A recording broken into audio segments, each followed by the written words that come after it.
Olá, tudo bem? Tamar aqui. E a Rússia segue em guerra com a Ucrânia. Ela acusou a Ucrânia de ataque à infraestrutura civil em região anexada e disse que evitar choque militar entre potências nucleares é sua maior prioridade. Além disso, há grande probabilidade de a Rússia usar mísseis do Irã para atacar a Ucrânia. Quais as causas dessa tensão entre Rússia e Ucrânia? Por que a Ucrânia tem tanta importância para a Rússia? Quais as preocupações do mundo com esse conflito e qual o reflexo desse conflito aqui no Brasil? Qual a relação disso tudo com a Bíblia, a palavra de Deus? Existe alguma profecia na Bíblia que fala sobre esse conflito? Existem profecias na Bíblia que estão criptografadas? Você vai descobrir. Eu quero a sua opinião, o seu comentário depois desse vídeo. A Bíblia fala da Rússia ou não? Fique comigo até o fim deste vídeo e você vai aprender coisas que não sabe. E juntos vamos continuar crescendo mais um pouquinho na graça e no conhecimento. Se inscreva no canal, clique no sininho, escolha a opção todas para ser avisado todas as vezes que publicarmos um vídeo novo. Já deixe o seu like, clicando aí no joinha, no gostei. Comente o que você achou do vídeo e compartilhe com todos os teus contatos. Deus te recompensará. Vem comigo!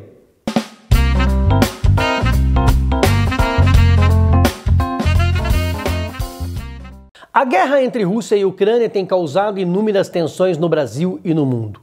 Sejam as preocupações militares, econômicas ou sociais, sejam as dúvidas e especulações do ponto de vista bíblico, muita gente está envolvida e com expectativas em relação ao desenrolar dos acontecimentos. Sem querer entrar a fundo no assunto, porque demandaria tempo, mas vou te dar uma visão geral sobre esse conflito. Existem motivações históricas e políticas nessa guerra. Ambos os países estão situados em uma região conflituosa e possuem culturas que têm muito em comum. No passado, a Ucrânia foi dominada pelo Império Russo e depois pela União Soviética. A Ucrânia tornou-se independente apenas em 91. Porém, nesse século, a Rússia invadiu parcialmente a Ucrânia, tomando em 2014 a península da Crimeia, o que tensionou ainda mais a relação entre os países, pois a Rússia apoia os rebeldes ucranianos. Em diversos aspectos, os dois países têm muito em comum, tanto na história quanto na política ou na cultura, até pelo fato de que a Rússia exerceu por tanto tempo o poder sobre a Ucrânia. No entanto, a partir da sua independência, a Ucrânia passou a se aproximar cada vez mais das nações aqui do Ocidente, incluindo os Estados Unidos, que sempre fizeram oposição à Rússia. Essa aproximação da Ucrânia com o Ocidente deixa sem dúvida a Rússia desconfiada e preocupada, com medo de perder poder em sua área de influência, já que a Ucrânia sempre quis fazer parte tanto da União Europeia quanto da OTAN, a Organização do Tratado do Atlântico Norte. Milhares de soldados da Rússia estão hoje estrategicamente posicionados na fronteira com a Ucrânia, o que deixa o mundo alarmado com a possibilidade de um ataque iminente. Os Estados Unidos e o Reino Unido, principalmente, estão o tempo todo atentos, prontos para sair em defesa da Ucrânia assim que necessário. Enquanto a Rússia entende que a Ucrânia faz parte da história da Rússia, a Rússia lembra de uma época em que teve sua liberdade reprimida e seus habitantes passaram fome, quando sob o domínio da União Soviética. O mundo assiste, porém, não de forma passiva, inúmeros protestos que têm ocorrido ao redor do mundo, e a preocupação é genuína. A Bíblia fala sobre a Rússia. Nós estamos estudando aqui nesse canal o livro do profeta Ezequiel, e muitos teólogos, ao falar da escatologia, que é o estudo das últimas coisas que acontecerão no fim do mundo, afirmam que Ezequiel fala da Rússia, no capítulo 38. É preciso entender que na época da Guerra Fria, onde havia uma tensão grande entre Estados Unidos e União Soviética, a União Soviética, mais tarde Rússia, era muito demonizada pelos americanos e ocidentais. Daí, muitos pregarem que o anticristo provavelmente viria da Rússia, que se levantaria contra Israel. Todos sabemos que os Estados Unidos apoiam Israel, enquanto a China apoia a Rússia. Antes de entrar na Bíblia propriamente dita, é preciso esclarecer por que a Rússia tem tanto interesse na Ucrânia. Geopoliticamente falando, a Ucrânia é estratégica para a Rússia em caso dela sofrer um ataque militar. Como a Rússia é o maior país da Europa e também o maior país da Ásia, já que está nos dois continentes, e é também o maior país do mundo, tanto para quem está atacando a Rússia por terra, seria mais fácil entrar pela Ucrânia, quanto para se defender, também seria mais fácil para a Rússia se defender pela Ucrânia. O que a Rússia mais gostaria é que a Ucrânia dela fizesse parte, já que possuem praticamente a mesma cultura, a mesma religião e a mesma língua. A maior potência militar e econômica do mundo, os Estados Unidos, são opositores da Rússia e de Vladimir Putin na política mundial. Deus falou para o profeta Ezequiel no capítulo 38, Filho do homem, dirige o rosto contra Gog, terra de Magog, príncipe e chefe de Meseque e de Tubal, e profetiza contra ele. Magog, no original hebraico, é Rosh, que a tradução bíblica Almeida Revista e Atualizada traz como Ros. Para muitos, esse Ros, ou Rosh em hebraico, seria a Rússia, que é Magog. Ainda de acordo com essa interpretação, Meseque seria Moscou e Tubal seria a moderna cidade russa de Tobolsk. Ou seja, Deus teria falado pela boca do profeta Ezequiel, filho do homem, dirige o rosto contra Gog, terra da Rússia, príncipe e chefe de Moscou e de Tobolsk, e profetiza contra ele. E no versículo 5 ainda fala de Putin, que alguns interpretam como sendo Putin, que está há mais de 20 anos no poder da Rússia. Seria essa profecia a respeito da Rússia com os seus aliados, os países que virão do norte, como a China e a Coreia do Norte, para atacar Israel na grande batalha do Armagedon? São suposições. É difícil saber se o Ros ou Rosh realmente se refere escatologicamente à Rússia, ou se Meseque e Tubal são realmente Moscou, a cidade mais populosa da Rússia, e Tobolsk. Não temos provas nenhuma disso. Os únicos indícios são palavras parecidas no original hebraico, com os nomes modernos da Rússia e de suas cidades. No livro de Gênesis, no capítulo 10, versículo 2, diz que Magog, Tubal e Meseque eram filhos de Jafé, netos de Noé. Esses filhos de Jafé, netos de Noé, realmente foram habitar as terras onde hoje fica a região da Rússia. Isso é fato. Nós sabemos que Ezequiel profetizou sobre os pecados de Judá e a destruição do templo de Jerusalém. E depois da destruição do templo e do castigo de Deus, o Senhor confortou o seu povo através do próprio profeta Ezequiel, inclusive usando os ossos no vale de Cédron ou Cedron. Deus ressuscitaria os ossos colocando neles carne e ligando os tendões. Israel seria restaurado, dizia a profecia. Porém, ainda a profecia continua, dizendo que após a restauração, Israel seria novamente atacado, desta vez pelos povos do norte, Gog e Magog. Do capítulo 25 ao capítulo 32, Deus falou através do profeta Ezequiel contra 7 povos, mas não mencionou a Babilônia. A Babilônia, que destruiu o templo de Jerusalém, é mencionada 19 vezes no livro de Ezequiel, mas Deus não falou contra ela. Ela foi a espada do juízo divino contra Judá e Jerusalém, mas Deus não falou contra ela através de Ezequiel. Apenas contra Amon, Moabe, Edom, a Filístia, Tiro, Sidom e o Egito. Por que a Babilônia não foi mencionada se ela foi a espada da destruição de Israel nessa época, da destruição de Judá, de Jerusalém e do seu templo?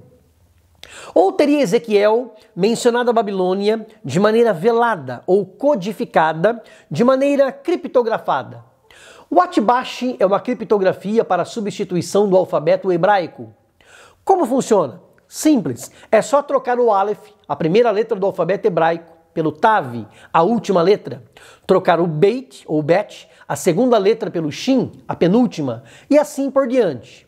É como se você fosse escrever com um código para alguém usando o alfabeto da língua portuguesa, mas no lugar do A você colocaria o Z, no lugar do B, você colocaria o Y, no lugar do C, colocaria o X, e assim sucessivamente.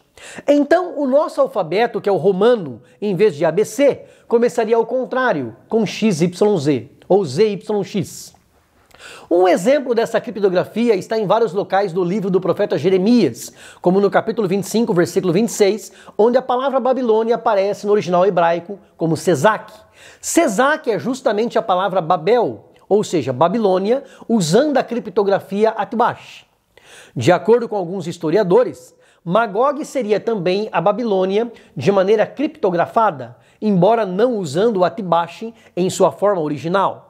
O apóstolo João, em Apocalipse, nos capítulos 17 a 19, viu a queda da Babilônia espiritual, a grande prostituta que estava sentada sobre a besta, e em seguida, no capítulo 20, versículos 8 e 9, ele fala sobre Gog e Magog, que se ajuntarão em batalha e cercarão a cidade amada, ou seja, Jerusalém.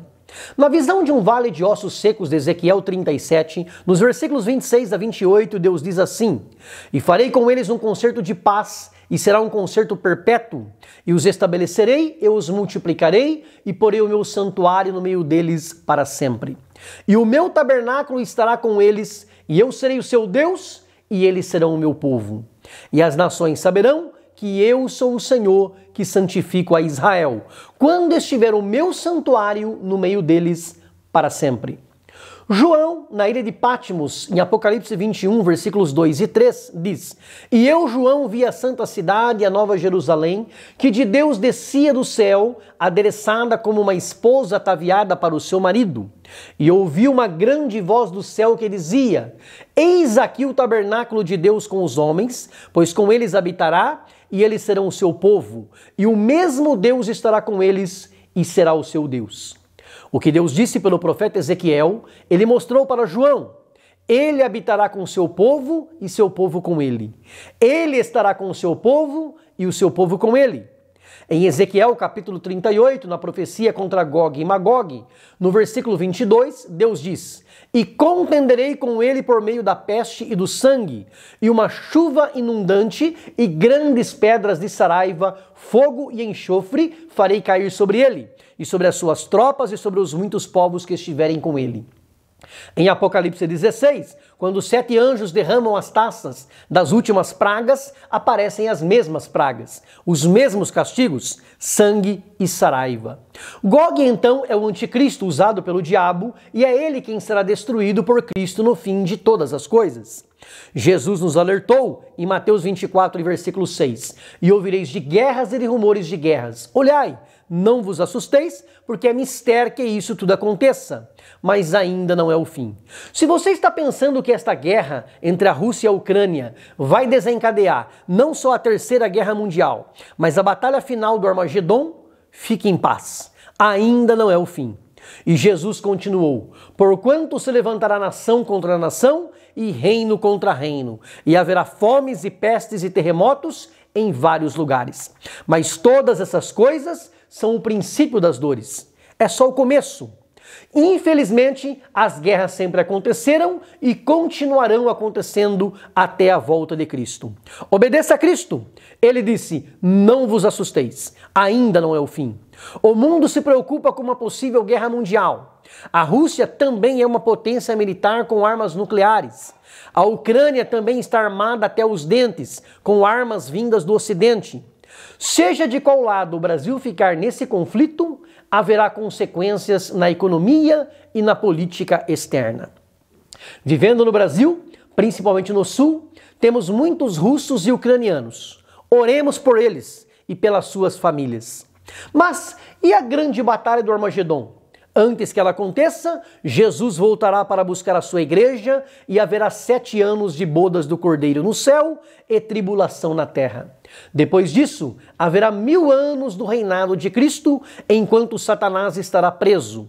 Somente no final do milênio, quando ele for solto, é que ele congregará os povos, as nações, para a grande batalha do Armagedon. E aí, nessa batalha, é que Jesus vem montado em um cavalo branco para destruir o anticristo. Seus pés estarão sobre o Monte das Oliveiras. O monte se fenderá em 2 partes.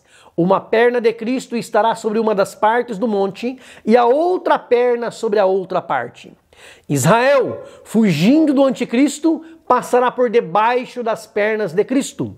Olharão para o Messias, a quem crucificaram, e prantearão. Chorarão como quem chora por um primogênito que foi morto.